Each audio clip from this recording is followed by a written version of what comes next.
Maître Vincent Kayembe, je suis avocat au barreau du Kasaï central, en même temps coordonnateur provincial de la Commission nationale des droits de l'homme, bureau de représentation provinciale au Kasaï central. Oui, avant de faire l'état des lieux, je m'en vais d'abord saluer le travail ô combien titanesque abattu par les professionnels des médias, tous ceux qui s'adonnent jour et nuit à la livraison d'une bonne information, ceux qui ne ménagent aucun effort pour que nous soyons informés de grands événements, événements sportifs, événements politiques, socio-culturels, événements économiques. Je voudrais qu'ils se sentent auréolés en cette occasion et même je vais saluer leur travail, les encourager à aller de l'avant parce que de toute façon, ils nous mettent au parfum de tout ce qui se passe. Si nous sommes mieux informés, nous sommes mieux éclairés sur les grands événements, nous pouvons aussi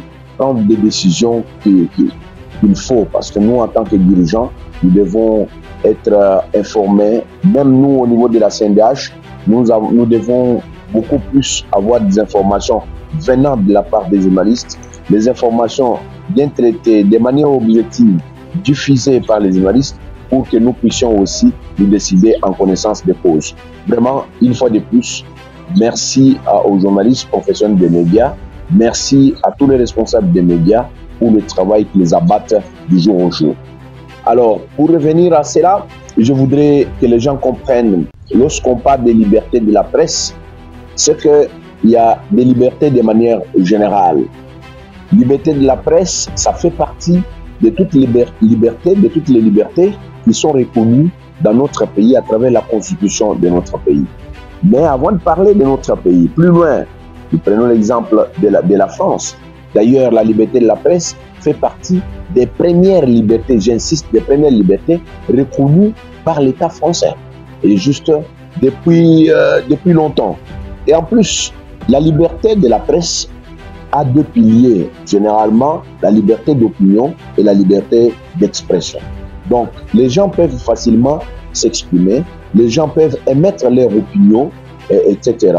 C'est à travers la presse. Et quand nous disons la presse, nous n'allons pas seulement nous limiter aux médias. Il y a plusieurs moyens que les journalistes peuvent utiliser afin de pouvoir véhiculer les idées, afin de diffuser des informations. Pendant que les uns exercent la liberté de la presse, nous, le public, nous exerçons le droit à l'information.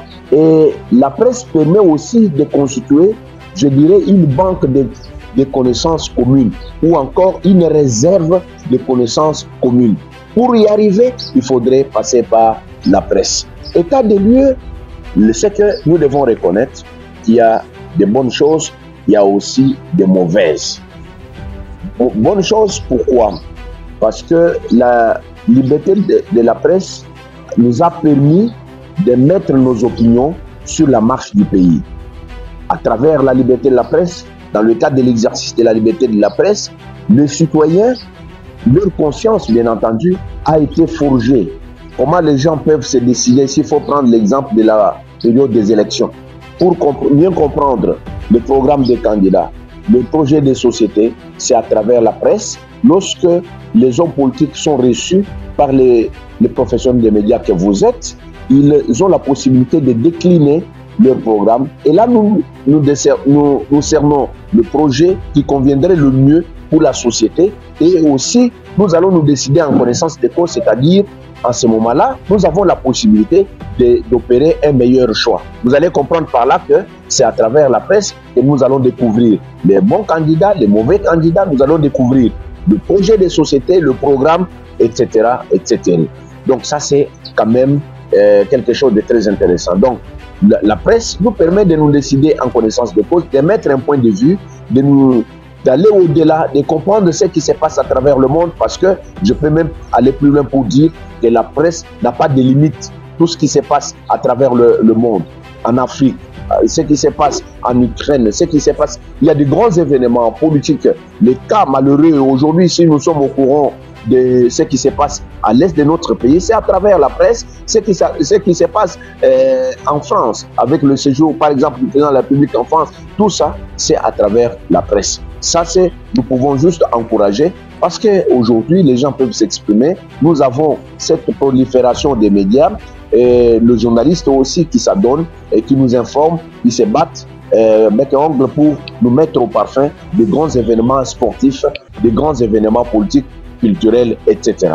Mais de mauvaises choses, c'est qu'il y a des dérapages que nous sommes en train de décrire. Même le ministre de la Communication l'a dit. Parmi les journalistes, il y a des moutons noirs, ceux qui ne donnent pas une bonne information, ceux qui désorientent par moment le public, ceux qui n'arrivent pas à permettre au public de se décider en connaissance de cause, ceux qui viennent avec des informations imaginaires, des informations mensongères, ceux qui vont plus loin pour commencer à diffamer même les hommes qui font des déclarations sans fondement, sans aucune preuve. Ceux qui, plus loin d'ailleurs, se payent le luxe d'organiser même des émissions basées sur des individus, une façon de les livrer au lynchage médiatique et même à la clameur publique.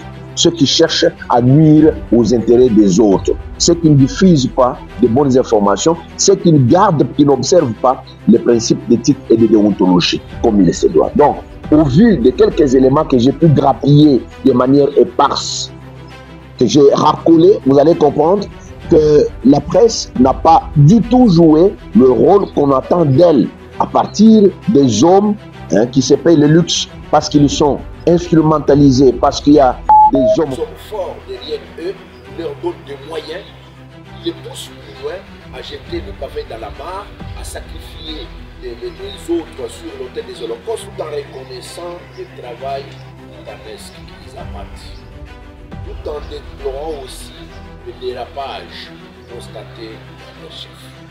Je vais tout simplement leur demander de se conformer au code d'éthique et de déontologie. Il y a des principes basiques, des principes de base auxquels ils ne peuvent pas déroger. Je vais leur demander de travailler de manière consciencieuse, qu'ils comprennent qu'ils sont là pour forger les consciences de manière générale.